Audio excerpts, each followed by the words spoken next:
Oke guys, sekarang kita akan belajar bab 6 yaitu tentang karakteristik daerah tempat tinggal dalam kerangka NKRI. Tapi sebelumnya mendingan kita ngobrol dulu tentang persatuan dan kesatuan bangsa Indonesia ya. Persatuan dan kesatuan ini nggak akan bisa tercapai guys tanpa perjuangan yang panjang dan melelahkan dari seluruh rakyat Indonesia. Butuh waktu yang gak sedikit untuk menyamakan pandangan dan tujuan perjuangan kita. Banyak banget kendala yang Indonesia miliki yang cukup bisa menghalangi bangsa ini untuk bersatu. Mulai dari keragaman budaya, agama, suku bangsa, bahasa, ya pokoknya seperti yang udah kalian pelajari di bab sebelumnya. Apa sih persatuan dan kesatuan bangsa? Kalau berdasarkan KBBI atau Kamus Besar Bahasa Indonesia, persatuan dan kesatuan itu dipandang sebagai keadaan yang tidak terpecah belah. Ibarat kalian sahabatan nih sama 2 atau 3 orang dan gak ada siapapun yang bisa memecah belah kalian karena kalian udah percaya satu sama lain. Mau ada yang menghasut, mengadu domba, atau bahkan merebut salah satu dari kalian, tetap kalian gak akan ada yang tergoda, tetap setia satu sama lain, dan gak akan percaya sama pihak lain yang menghasut teman kalian itu. Begitu juga sebuah bangsa yang benar-benar sudah bersatu. Mau ada bangsa lain yang berusaha mengadu domba, menyebarkan hoax, atau menimbulkan keresahan, rakyat tetap gak akan mau percaya dan tetap akan bersatu. Sehingga bangsa itu akan tetap kuat. Itu idealnya ya guys. Nah kalau Indonesia gimana? Apa bangsa kita tercinta ini sudah menjalankan persatuan dan kesatuan? Seperti tadi yang saya katakan, perjuangan bangsa Indonesia untuk mencapai persatuan dan kesatuan itu gak mudah. Mulai dari berdirinya organisasi Budi Utomo tahun 1908, disambung dengan pernyataan Sumpah Pemuda tahun 1928, sampai akhirnya puncaknya adalah Proklamasi Kemerdekaan Indonesia tahun 1945. Semua itu adalah usaha kita untuk mencapai persatuan dan kesatuan yang kita inginkan. Tapi tar dulu, emang ada apa sih dengan persatuan dan kesatuan? Apa untungnya bangsa kita kalau akhirnya bisa mencapai persatuan dan kesatuan? Untungnya emang cuma satu, bangsa kita gak akan terpecah belah. Udah gitu aja. Tapi makna dari tidak terpecah belah itu sendiri lebih luas guys. Kita bisa hidup tenang, damai, aman-aman aja, bahagia. Kayak orang pacaran, emang mau pacarannya keganggu terus? Kan pengennya nyaman-nyaman aja tanpa ada perpecahan. Bener gak? Bener gak? Perjuangan bangsa kita menuju NKRI yang bersatu dimulai dari perjuangan berbagai daerah menuju kemerdekaan guys. Dari perlawanan di Sumatera, Jawa, Kalimantan, Bali, Sulawesi, sampai di Maluku. Semua berjuang mati-matian agar Indonesia bisa bersatu. Perjuangan dilanjutkan di awal pergerakan nasional.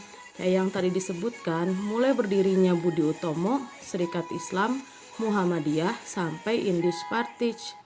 Semua berdiri hanya untuk satu tujuan yang sama, yaitu berdirinya NKRI yang menjunjung persatuan dan kesatuan. Sampai akhirnya mulai dilaksanakannya Kongres Pemuda 1 dan 2. Nah, di Kongres Pemuda 2 inilah dibacakan teks Sumpah Pemuda yang menjadi titik tolak pengakuan ke seluruh dunia kalau Indonesia adalah sebuah bangsa yang bersatu. Tapi perjuangan gak berhenti di situ, karena penjajah masih juga memecah belah kita guys. Dan muncullah berita kalau Jepang kalah di Perang Dunia II. Itu memberi kesempatan bagi golongan muda Indonesia untuk meminta Insinyur Soekarno memerdekakan Indonesia.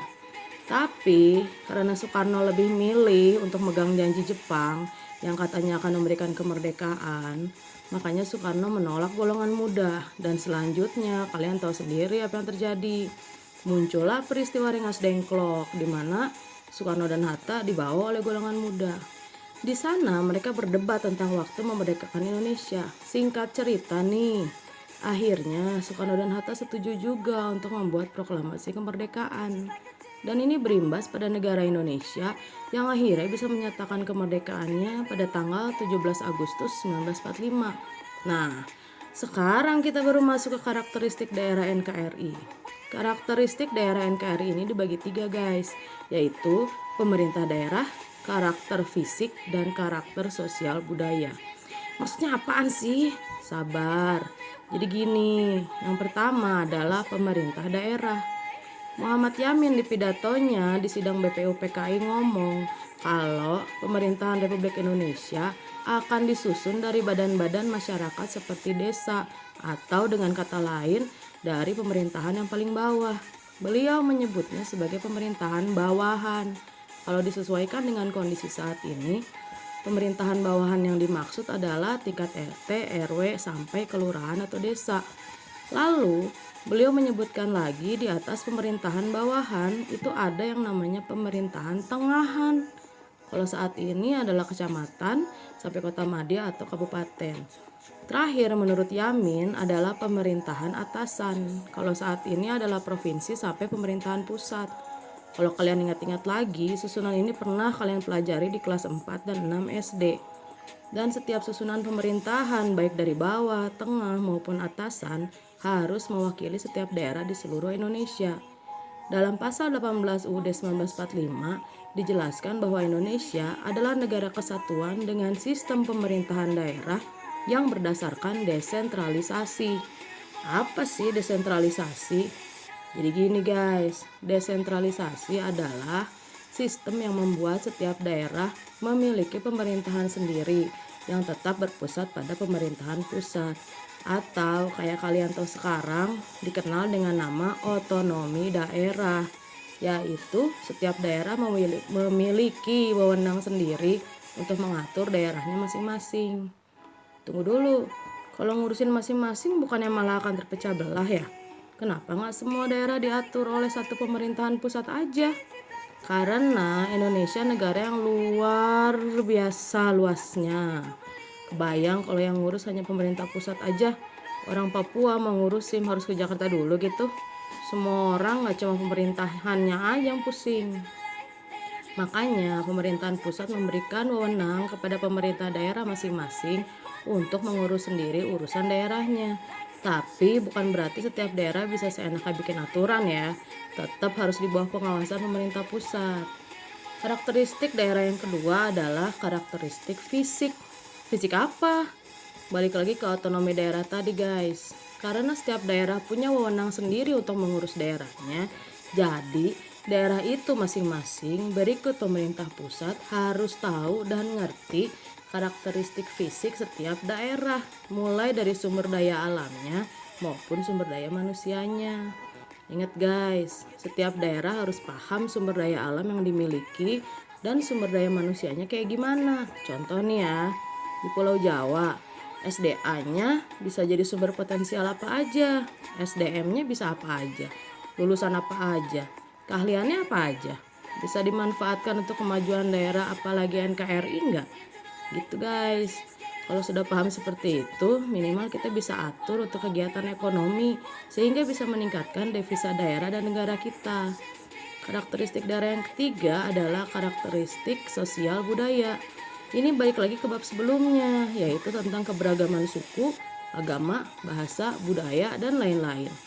Setiap daerah harus tahu potensi sosial budaya yang dimiliki sehingga bisa dijadikan alat untuk memajukan bangsa kita guys.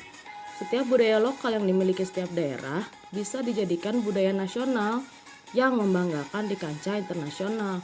Contohnya batik. Batik kan gak cuma berasal dari Pulau Jawa aja. Bali dan Aceh pun punya batik. Dan kekayaan budaya itu sekarang kita jadikan budaya nasional. Sehingga seluruh dunia tahu kalau batik adalah khas Indonesia. Bahkan sudah ada pengakuannya kok dari UNESCO. Ketiga karakter tadi guys, kalau benar-benar dijalankan dengan benar dan sungguh-sungguh, akan semakin memperkuat persatuan dan kesatuan bangsa kita.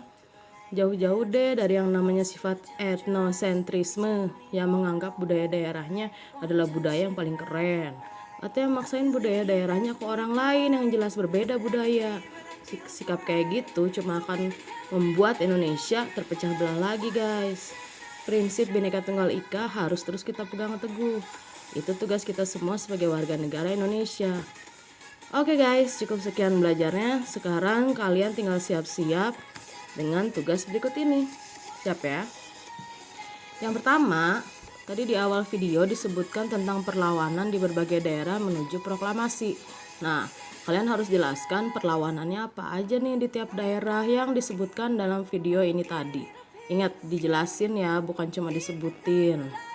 Yang kedua, tadi juga disebut tentang organisasi di awal pergerakan nasional. Tugas kalian adalah menjelaskan setiap organisasi yang disebut tadi di video. Yang ketiga, tentang otonomi daerah guys. Jelaskan 3 aja peraturan daerah yang ada di daerah kamu, yang bukan dari peraturan pemerintah pusat ya. Yang terakhir, kalian sebagai generasi muda penerus bangsa, apa sih yang bisa kalian sumbangkan kepada negara ini agar Indonesia bisa tetap menjaga persatuan dan kesatuan bangsanya? Sedikit kan guys tugasnya, cuma 4 doang. Jawaban ditulis atau diketik dan dikirim lewat WA di Japri ya guys. Jangan lupa foto kalian sedang menonton video ini atau sedang mengerjakan tugas tadi. Oke guys, segitu aja dulu. Nanti kita ketemu lagi di video berikutnya. Selamat mengerjakan.